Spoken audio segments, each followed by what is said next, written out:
हिंदुस्तान में लोकतंत्र पर आक्रमण हो रहा है। अदानी जी की शेल कंपनीज हैं, उसमें 20,000 करोड़ रुपया किसी ने इन्वेस्ट किया। अदानी जी का पैसा नहीं है, अदानी जी का इंफ्रास्ट्रक्चर बिजनेस है, पैसा किसी और का है। सवाल ये है, ये जो 20,000 करोड़ रुपए हैं, ये किसके हैं? फिर मेरे बारे में मंत्रियों ने पार्लियामेंट में झूठ बोला कि मैंने विदेशी ताकतों से मदद मांगी। मैंने स्पीकर सर से कहा, स्पीकर सर ये कानून है, ये रूल है, इन्होंने झूठा आरोप लगाया है, मुझे आप बोलने क्यों नहीं दे रहे हैं? स्पीकर सर मुस्कुराते हैं, कहते मैं नहीं कर सकता। और फिर उसके बाद आपने सबने देखा क्या हुआ। सवाल पूछना मैं बंद नहीं करूंगा। नरेंद्र मोदी जी का अदानी के साथ क्या रिश्ता है और 20,000 करोड़ रुपए किसके हैं, मैं पूछता जाऊंगा। मुझे कोई डर नहीं लगता इन लोगों से। और अगर ये सोचें कि मुझे डिस्क्वालीफाई करके, धमका के, जेल में डाल के मुझे बंद कर सकते, नहीं, मेरी वो हिस्ट्री नहीं है। मैं हिंदुस्तान के लोकतंत्र के लिए लड़ रहा हूं और मैं हिंदुस्तान के लोकतंत्र के लिए लड़ता रहूंगा, किसी चीज से नहीं डरता हूं।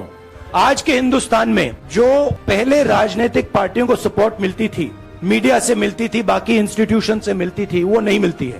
तो ऑपोजिशन की पार्टीज को एक ही रास्ता है, जनता के बीच में जाने का। देखिए, बीजेपी के नेताओं का काम यही है, वो सब नरेंद्र मोदी जी से डरते हैं। कारण आप जानते हो, नरेंद्र मोदी जी ने कहा कि देखिए ध्यान हटाना है। वो सब जानते हैं अदानी जी और नरेंद्र मोदी जी का रिश्ता, सारे के सारे जानते हैं क्या रिश्ता है, सब जानते हैं, मगर डरते हैं। तो अगर नरेंद्र मोदी जी ने उनसे कहा कि भैया ध्यान उधर करो, ध्यान उधर करेंगे। मगर सवाल यही है, 20,000 करोड़ रुपए किसका है? Please understand why I have been disqualified. I've been disqualified because the Prime Minister is scared of my next speech. He's scared of the next speech that is going to come on Adani.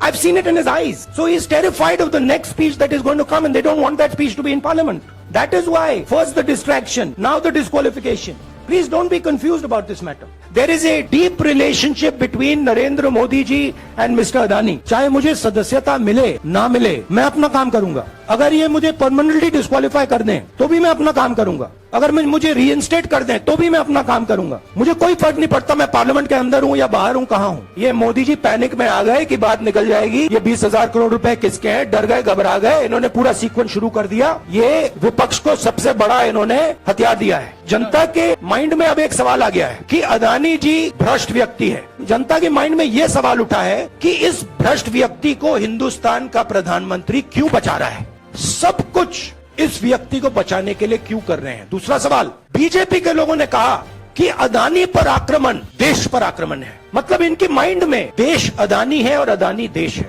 मेरा जो point है, इस देश में लोकतंत्र खत्म हो गया है। इस देश के लोग जो इनके दिल में है, हमारे दिल में है, बोल नहीं सकते हैं। इस देश के इंस्टीट्यूशन पर आक्रमण हो रहा है। उस आक्रमण का मैकेनिज्म क्या है? उस आक्रमण का मैकेनिज्म नरेंद्र मोदी जी और अदानी जी का रिश्ता है, वो फाउंडेशन है। बीजेपी अदानी जी को क्यों प्रोटेक्ट कर रही है? आप नरेंद्र मोदी जी को प्रोटेक्ट कीजिए। आप इसलिए अदानी जी को प्रोटेक्ट कर रहे हो क्योंकि आप ही अदानी हो।